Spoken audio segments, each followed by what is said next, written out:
Au nom du Père et du Fils et du Saint-Esprit. Amen. Mon Seigneur et mon Dieu, je crois de tout mon cœur que tu es ici, que tu me vois, que tu m'entends. Je t'adore à genoux devant toi. Je te demande le pardon de mes péchés et la grâce de faire avec profit ce moment de prière. Ma Mère du ciel, Marie, Saint Joseph, et toi, mon bon ange gardien, intercédez pour moi. Pour des raisons de famille, je me retrouve dans la région du centre-est de l'Afrique, que l'on a coutume d'appeler la région des Grands Lacs, car en effet, il y en a plusieurs grands lacs qui se suivent ici dans cette région. Il y a le lac Tanganyika qui est immense, 600 km de long.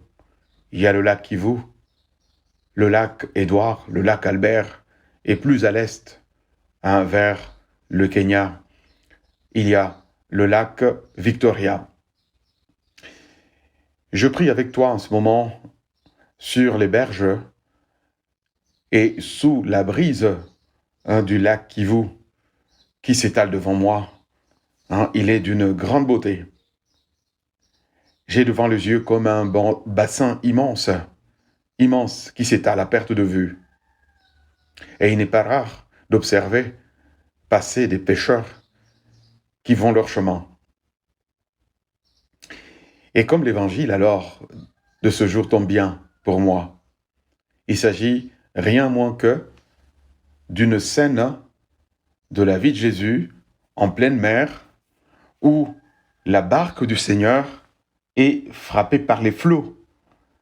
Et Jésus reprend les siens en leur disant de rester serein, de ne pas avoir peur, de lui faire confiance, parce que là où il est, là où Jésus se trouve, il n'y a pas d'aléa.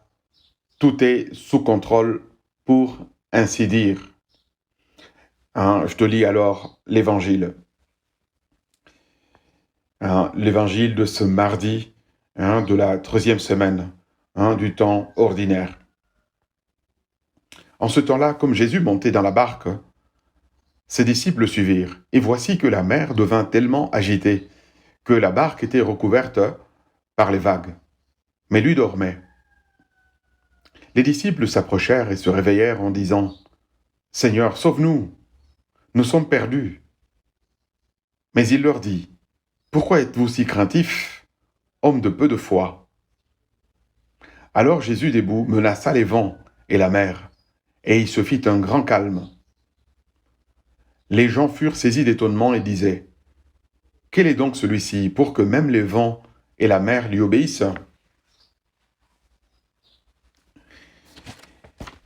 Une scène de la vie du Seigneur dans la mer.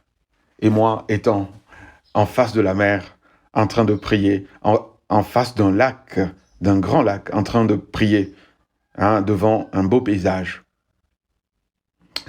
Ce passage de Saint Matthieu est plein d'enseignements pour toi et moi dans notre vie chrétienne.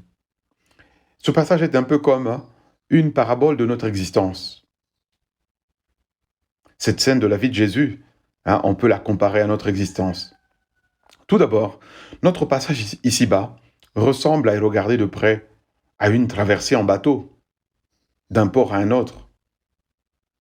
Oui, nous naissons, nous vivons et nous devons vivre intensément, vivre avec Dieu notre vie, la vivre à fond, en servant Dieu et les autres, jusqu'à l'autre port. Le port suivant, c'est celui du ciel, du paradis, où Dieu notre Père nous accueillera. Mais comme en mer, notre traversée est parfois calme. Et les voyageurs passent tranquillement, sans trop de difficultés. C'est le cas de ta vie et de la mienne, où durant certaines périodes, plus ou moins longues, les choses marchent plus ou moins selon nos prévisions. Et nous sommes sereins, calmes, et nous rendons grâce à Dieu. Et comme il est facile de reconnaître la présence de Dieu en ces moments-là où on jouit du calme et de la paix. Seigneur Jésus, merci. Merci vraiment pour ces périodes de tranquillité intérieure et extérieure que tu m'offres pour te rechercher et te servir dans la joie. Durant ces périodes de sérénité, gardons-nous toutefois de penser que toute l'existence doit être taillée sur ce patron-là, sur ce modèle-là. Eh bien non, parce que sinon nous risquons de connaître une désillusion.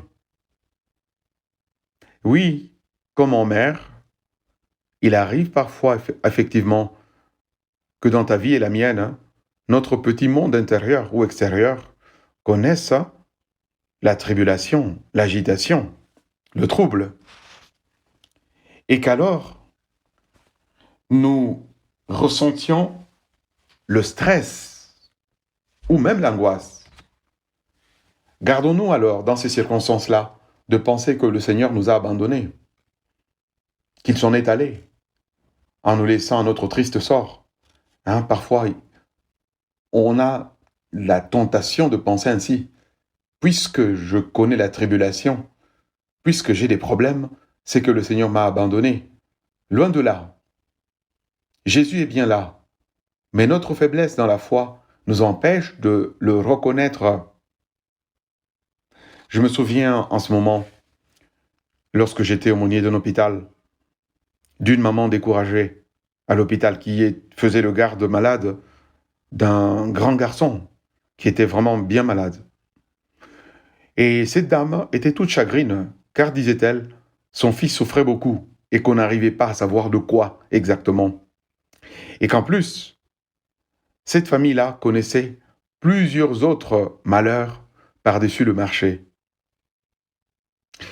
Je l'ai écoutée en silence et je l'encourageais comme j'ai pu en lui disant que parfois aussi le Seigneur nous visite en ces moments de tribulation et qui nous manifeste parfois sa présence précisément dans l'épreuve et par l'épreuve.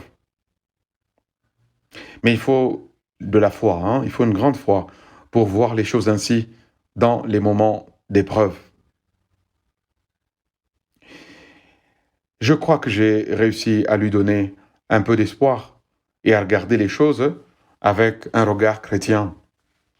Oui, en effet, il faut essayer de regarder notre vie avec foi, sous le regard de la foi, pour ne pas vaciller, pour ne pas succomber dans ces moments-là. Et c'est ce qu'ont manqué les apôtres dans ce passage que nous méditons. Ils se sont mis à avoir peur. Ils ont oublié que malgré le vent violent et les vagues menaçants, Jésus, notre Seigneur, était là. Et qu'avec Jésus, on ne fait pas naufrage. Avec Jésus, on ne coule pas. Ô Jésus, donne-moi dans ces moments où les choses s'agitent en moi et autour de moi, de garder bien présent à l'esprit que tu es là.